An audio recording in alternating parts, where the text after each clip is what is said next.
প্রিয় দর্শক মণ্ডলী, স্বাগতম এমটি নিউজ সংবাদে। আমি আপনাদের সাথে রয়েছি তাহমিদুর রহমান নুইদ এবং আমার সহকারী তানজিল হোসেন সেন। আসুন তাহলে শিরোনামগুলো জেনে নেওয়া যাক। ফেনীতে 200 গ্রাম প্লাবিত প্রায় 2 লক্ষ মানুষ পানিবন্দী।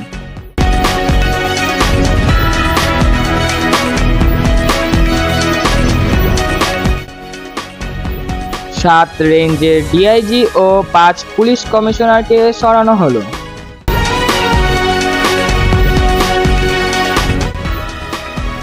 জলবদ্ধতায় আখাউড়ার স্থলপথ বন্ধ, এতে ব্যাহত হচ্ছে যাত্রী চলাচল, আমদানি রপ্তানি ব্যাহত।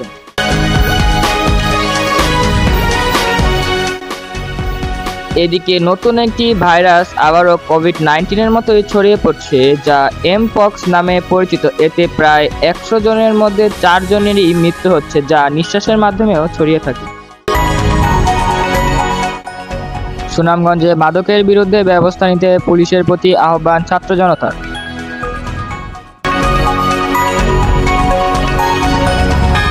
অন্যদিকে আইডিআরএ-তে হামলা, মধ্যরাত পর্যন্ত অবরুদ্ধ চেয়ারম্যান। এদিকে বড় একটি ব্যাংক দখলের পর নৈরাজ্যের শুরু, ব্যাংক খাতের সংস্কার শুরু হলো ইসলামী ব্যাংক দিয়ে।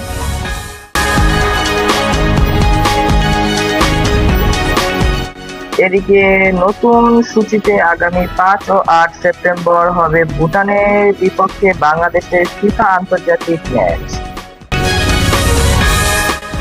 এদিকে বাংলাদেশ থেকে বিশ্বকাপ হয়ে যাওয়ায় কিছুটা হতাশায় ভুগছেন ক্রিকেটাররা।